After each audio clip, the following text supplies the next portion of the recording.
शिक्षा मंत्री आशीष सूद की प्रेस वार्ता पर आम आदमी पार्टी की ओर से प्रतिक्रिया सामने आई है। विधायक संजीव झा और कुलदीप कुमार ने मीडिया को संबोधित किया।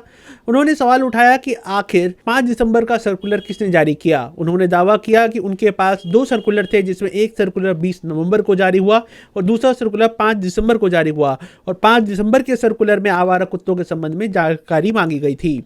उन्होंने इस अवसर पर तथाकथित टीचरों की लिस्ट भी दिखाई।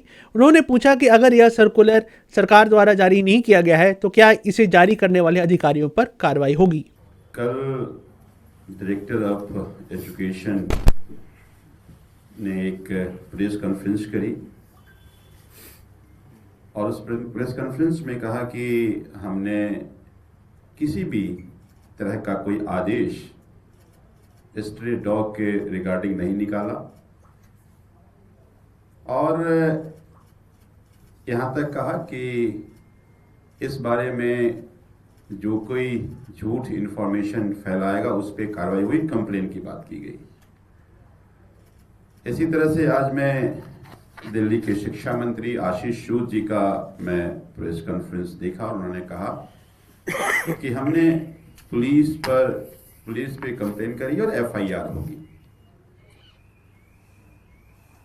अब मुझे ये लगता है कि हमने पहले भी कहा था और पहले भी हमने सर्कुलर की कॉपी पहले भी दी थी।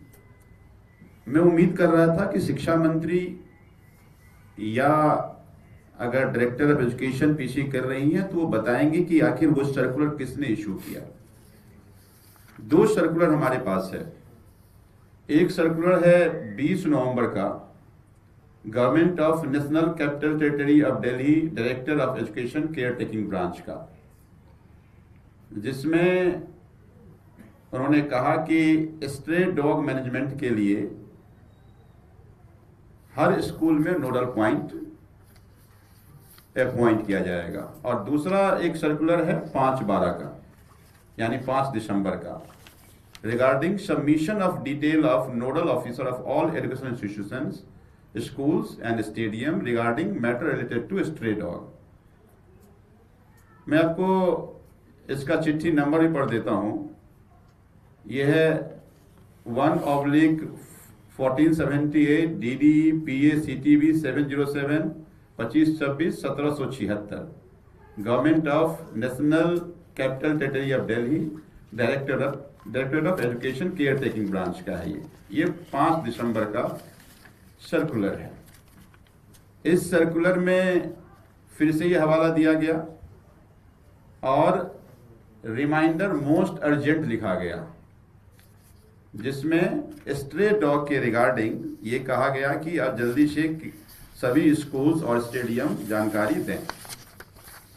अब मैं तीसरा आपको दिखाता हूं। ये है deputy director of education, directorate of education district north west, यानी एक डिस्ट्रिक्ट ने अपॉइंट किया जिसमें अलग अलग स्कूल्स में ये सारे लिस्ट हैं, टीचर्स के नाम हैं और उसमें मुखर्जी नगर का स्कूल है जिसमें एक टीजीटी टीचर को अपॉइंट किया गया है। न्यू पुलिस लाइन में एक टीजीटी सोशल साइंस के टीचर्स, इसी तरह से टीचर्स का नाम है, कोई टीजीटी है, कोई पीजीटी है, ये अपॉइंट किया गया। अब मेरा सवाल शिक्षा मंत्री से है कि अगर ये आदेश एजुकेशन डिपार्टमेंट का नहीं था तो फिर ये जो सर्कुलर इशू हुआ 5 दिसंबर को, तो फिर क्या उन अधिकारियों पर कार्रवाई की जाएगी? क्या ये डायरेक्टर ऑफ एजुकेशन या शिक्षा मंत्री के बिना डायरेक्शन के, बिना जानकारी के इशू हुआ है? और अगर इश्यू हो गया तो कार्रवाई क्या होगी? एक बात। दूसरी बात, चूंकि ये सर्कुलर एग्जिस्ट कर रहा है, किसी भी प्रेस कॉन्फ्रेंस में शिक्षा मंत्री या डायरेक्टर ऑफ एजुकेशन ने ये नहीं कहा कि ये जो सर्कुलर है इस सर्कुलर को हमने वापस लिया है। तो अगर आप ये कह रहे हैं कि हमने किसी टीचर को स्ट्रे डॉग की निगरानी में हमने अपॉइंट नहीं किया नोडल पॉइंट, तो फिर इस सर्कुलर को आप वापस लीजिए। अगर आप वापस नहीं लेंगे तो केवल कहने से काम तो नहीं चलेगा। ये एफआईआर का खेल खेल कर डराने की कोशिश तो ना करो।